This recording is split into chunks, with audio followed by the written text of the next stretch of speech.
wabarakatuh. Perkenalkan, saya Ahmad Yudin. Saya mahasiswa Universitas Terbuka, sarjana S1 Statistik.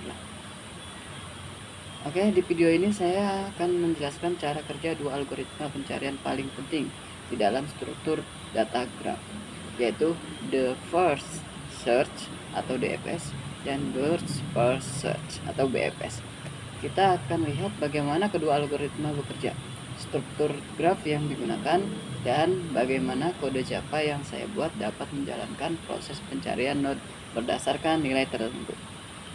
Yuk, langsung kita mulai. Masuk ke program, kita definisikan dulu graf yang digunakan. Kita punya 8 node, A1 sampai A8. Setiap node punya nilai integer, dan setiap node terhubung ke beberapa node lain. Misalnya, A1 terhubung dengan A2 dan A3. A2 terhubung ke A1 dan A4 dan A5. A3 terhubung ke A1 dan A6. A4 terhubung ke A2 dan A7. A5 terhubung ke A2, A7, A8. A6 terhubung ke A3 dan A8. A7 terhubung ke A4 dan A5. A8 terhubung ke A5 dan A6. Graf ini berbentuk undirected, artinya hubungan dua arah. Sekarang kita masuk ke bagian pertama, yaitu program DFS. Pertama kita bahas tentang struktur program. Di dalam kelas DFS example kita punya dua struktur utama. Yang pertama map ADJ atau agency list. Yang kedua map value atau nilai setiap node. Kedua map ini diisi lewat metode ini graph. Lalu kita juga harus mengenal inti algoritma DFS. DFS menggunakan stack, prinsipnya telusuri graf secara vertikal atau sedalam mungkin sebelum mundur. Kemudian penjelasan kode. Mari lihat metode DFS search. Pertama, program menentukan node awal yaitu A1.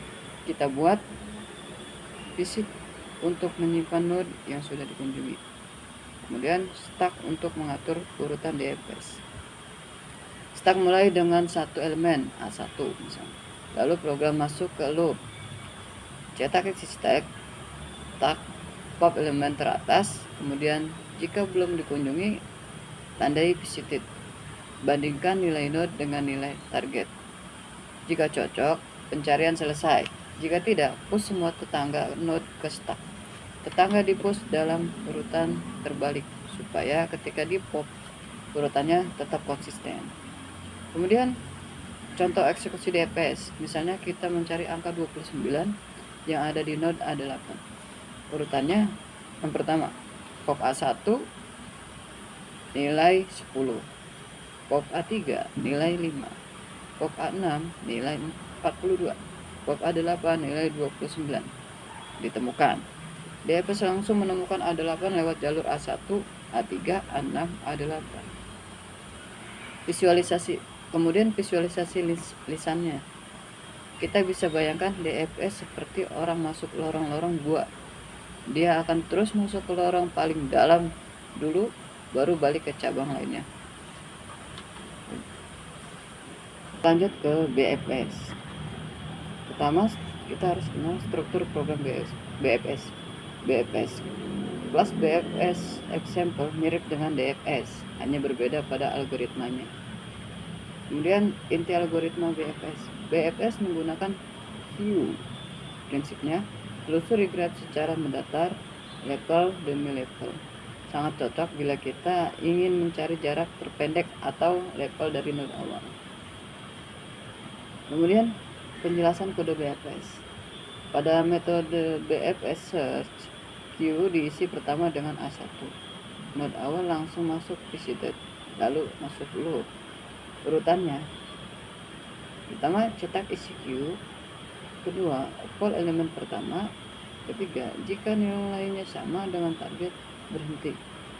Kemudian tambahkan semua tetangga yang belum dikunjungi ke Q, jadi BFS bergerak melebar.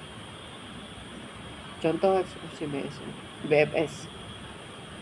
Dengan target 29, BFS melakukan Pertama, pol A1 10,